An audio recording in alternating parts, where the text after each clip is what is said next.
I watched the morning news in my office with the blinds half open. The city's still gray from rain. On every channel, Adrian Vale stood behind a podium, jaw tight, explaining why Raincorp had lost its brightest mind. The anchors called it a scandal, a collapse of leadership, a sudden fracture in a company people once treated like religion. I didn't need the commentary to understand what was really happening. When a man like Adrian starts apologizing publicly, it means he's cornered. And when he's cornered, he looks for a way to turn the trap into a weapon. On my desk, a slim black folder waited beside my coffee, stamped with a code name my team thought was discreet. Inside were the final papers to acquire Lena Stone's patent, the one everyone in our industry had been whispering about for months. She hadn't built it for fame. She'd built it because she couldn't stand watching waste pass for progress. Adrian fired her for that same reason, laughing as if brilliance were a nuisance. He assumed she'd disappear. Instead, she walked straight into my orbit. My assistant stepped in, quiet but electric. She told me Adrian's people had called twice already, and now he wanted a meeting in person. I almost smiled. A rival doesn't come to your building to congratulate you out of kindness. He comes because something he can't control is sliding away from him. He comes to see what you know, what you've heard, and how much of his world you're about to own. I said yes to the meeting, not because I needed it, but because I wanted to watch his face when he realized how far this had gone. When the door closed behind her, I opened the folder and read Lena's signature again, steady and unmistakable. The patent was ours now, and the market would call it a coup. But the real story wasn't the deal. The real story was the man who had just thanked me on live television without realizing he'd placed $1 billion future on my desk. Adrian arrived that afternoon the way men like him always do. A fraction too early, suit perfect, smile calibrated. My lobby staff escorted him up as if he were still a king in his own house. When he stepped into my office, he took a full second to scan the room, noticing the quiet, the view, the absence of trophies. He expected hostility. What he found instead was patience. I offered him a seat. He declined, choosing to stand near the window like he owned the skyline. I let him. Power, real power, doesn't need a posture. He started with gratitude. That was interesting. He said the words slowly, as if tasting it for the first time in years. He thanked me for holding the industry together, for giving Lena a home where her work could survive. He never said her name without a pause. I watched the pause more than the words. It wasn't guilt. It was calculation. He needed a narrative that kept him clean. If he could make this look like a generous transfer instead of a humiliating loss, he could sell it to his board, his shareholders, and himself. I asked him why he fired her. He laughed softly, the same laugh that had made headlines. He called her stubborn, disruptive, too emotional about science. He said she refused to follow chain of command, refused to let marketing shape the story before the data was finished. He said great companies can't be held hostage by idealists. I nodded like I agreed, because sometimes the fastest way to make someone talk is to make them feel safe. He didn't notice my legal counsel in the corner, silent and taking notes. He didn't notice a camera light blinking on my tablet, recording his every phrase. Then he shifted. He asked what Lena had told me. Not what she had built, not what she wanted, what she had told me. There was the real reason he came. He suspected she'd left with more than a patent. He suspected she'd left with proof. His eyes kept drifting to the folder on my desk, his throat tightening each time he swallowed. I leaned back and told him the truth. She had told me everything she needed to tell, and she had signed everything she needed to sign. Adrian's mask held, but only the way a cracked mirror holds light. He asked if I consider a partnership, the kind that sounds friendly but is really a leash. He painted it as a win for everyone. Shared licensing, cross-branding, a public reconciliation that would stabilize confidence. I told him I'd think about it. His shoulders eased a millimeter, convinced that money and charm still worked on me. I let him lead with that illusion, because illusions make people sloppy. The moment he was gone, I called Lena. She didn't answer at first. When she did, her voice was flat with exhaustion, the kind that comes after fighting a war nobody wants to name. She thought I was calling to celebrate. I wasn't. I asked if she felt safe. Long pause. She said she'd been followed twice in the past week. that her inbox was full of threats disguised as career advice, that old colleagues were suddenly worried about her mental health. It was the same playbook Adrian had used on anyone who didn't bend. I told her to come to the office, not for a photo op, but for protection.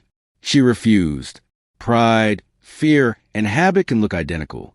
That night, my research team walked me through the prototype again. It wasn't just valuable. It was inevitable. Her design cut energy waste so brutally that every competitor would be forced to follow or collapse. I understood why Adrian had panicked. He hadn't fired an employee. He'd tried to bury a future he couldn't control. I also understood something darker. He wouldn't stop at regret. He would try to rewrite history until Lena looked like a thief and he looked like a victim. Before I slept, I drafted a public statement. Not a press release. A timeline. Clear, unembellished. Naming Lena as the inventor and the sole architect. Naming Raincore's attempts to suppress her work. And naming my company as the buyer because her vision deserved oxygen. I didn't post it yet. I wanted Adrian to make his next move first. Men like him always do. The next morning the attack came quietly, like fog. A major tech outlet published an anonymous piece claiming Lena's patent was built on Raincore's proprietary groundwork, implying she'd stolen internal research before running to me. The wording was careful, legal, poisonous. By noon, social feeds were repeating it as if it were fact. Investors hate uncertainty more than loss, and the story was designed to make uncertainty look like Lena's fault. My comms lead asked if we should respond. I said no, not yet. Instead, I walked into the lab where Lena's team, now my team, was testing the final module. A young engineer looked up and asked if this would derail the launch. I told him to keep working. Truth doesn't need speed, I said. It needs footing. We ran a forensic audit of Lena's development trail. Notebooks, timestamps, lab logs, independent prototypes built off-site before she ever joined Raincore. The chain was clean enough to hang a crown on. Adrian had just handed me a rope to pull. By afternoon, Adrian called again. This time he didn't ask for partnership. He offered to resolve this privately. He said he could withdraw the story, make the market forget, if I returned the patent under a generous buyback. I asked him, gently, if he truly believed Lena would crawl back after he fired her. Silence. Then he said something that told me everything. She doesn't understand what she's done, not what she'd made, what she'd done. In his mind, defending her integrity was an offense against him. I ended the call and posted my statement along with the audit, the timeline, and a short clip from my office recording. His own words about firing her for being inconvenient, not incompetent. The internet moved like a blade. By sunset, the outlet retracted the anonymous claim.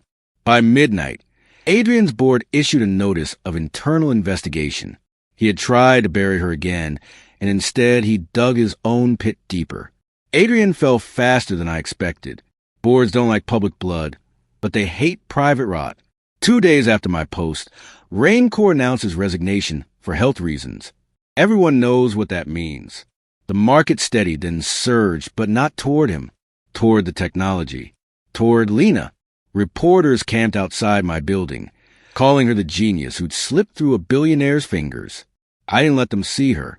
Not because I wanted to hide her, but because she deserved to choose when to be seen.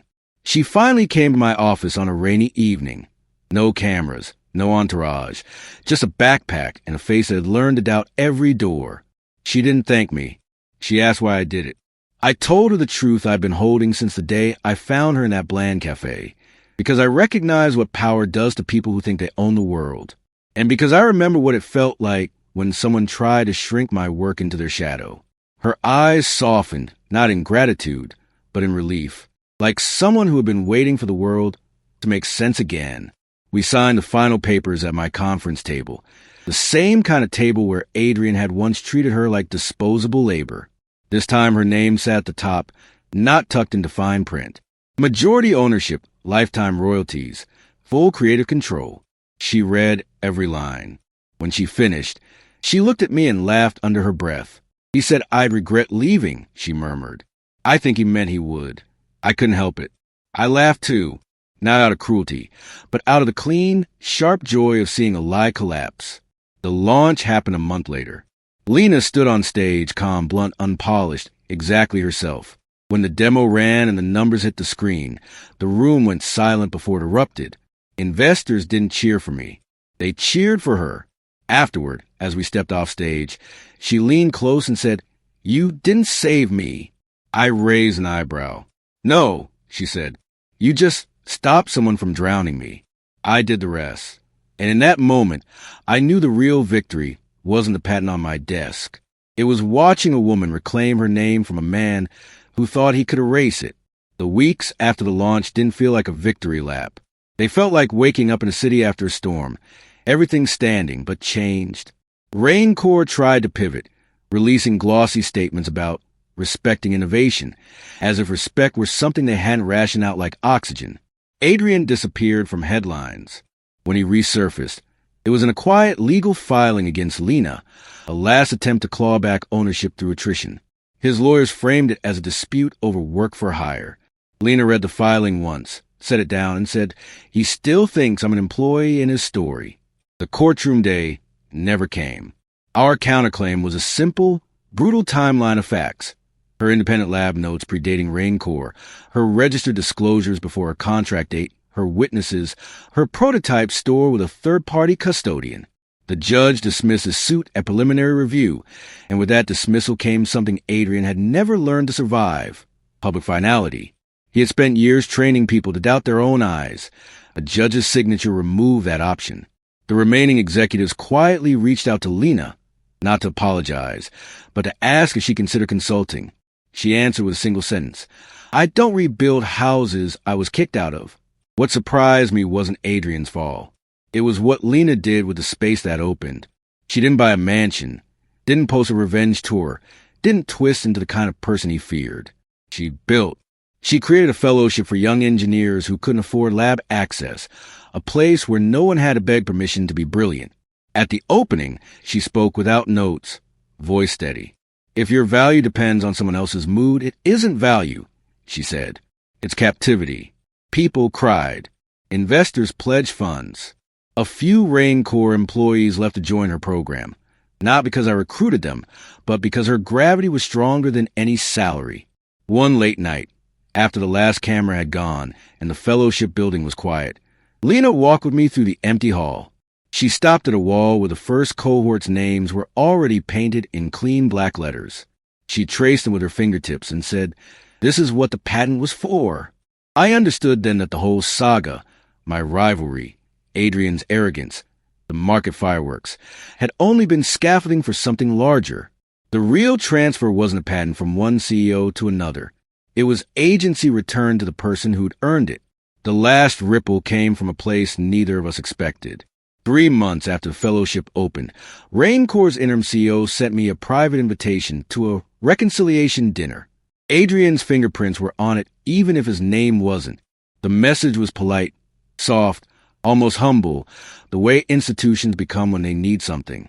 Lena read it over my shoulder and didn't scoff. She just stared at the screen like it was a mirror held up to an older version of herself. "They don't want peace," she said. "They want permission to forget." She was right, but forgetting is a luxury built on someone else's silence. We went anyway, not to negotiate, but to close a door properly. The dinner was held in a high-rise restaurant that tried too hard to feel warm. Wood panels, candlelight, the kind of softness money buys to disguise sharpness. Across the table sat the interim CEO, 2 board members, and Raincore's general counsel. They spoke about moving forward, about shared values, about how Lena's fellowship could benefit from synergy if it partnered with Raincore. I listened, letting their words spill out until they ran dry. Because people reveal their true shape when they think the room is safe. Lena waited a beat, then leaned forward with the calm of someone who has already survived the worst thing in the story. "You want a partnership," she said. "Then start with truth." She slid a thin folder onto the table. Inside were her original emails asking for credit, the dismissal notice, Adrian's recorded comments from the arbitration meeting, and the final judgment tossing their lawsuit. No theatrics, no raised voice, just evidence arranged like a spine. "You cannot build a future on stolen floors," she went on. "If Raincore wants to stand near my work, it has to admit what it did to the person who made it." The board members shifted, eyes flicking to the lawyer, hoping he'd magic a way out. The interim CO swallowed. After a long silence, he nodded. "You're right," he said quietly. "We were wrong." It wasn't an apology wrapped in velvet. It was a clean admission, and it cost them something. The next morning, Rain Corps published a formal statement acknowledging Lena as the sole inventor, retracting past claims, and announcing a restitution fund for employees whose intellectual property had been mishandled. Their stock dipped for a day, then recovered. That's what truth does in the long run. It hurts fast and heals slow, but it heals. That evening, Lena and I walked through her fellowship again. The halls weren't empty anymore. Students huddled around benches, arguing over circuits, laughing at failures, starting over without shame. She watched them for a while, then said, "I used to think revenge was a finish line." I nodded. "And now?" She smiled, small, sure. "Now I know it's a detour. Justice is the road back to yourself." I realized then that my role had never been savior or rival or even ally in the usual sense. I had simply been the stranger who saw her conquer a powerful man with nothing but her words, and decided that the world should hear them too.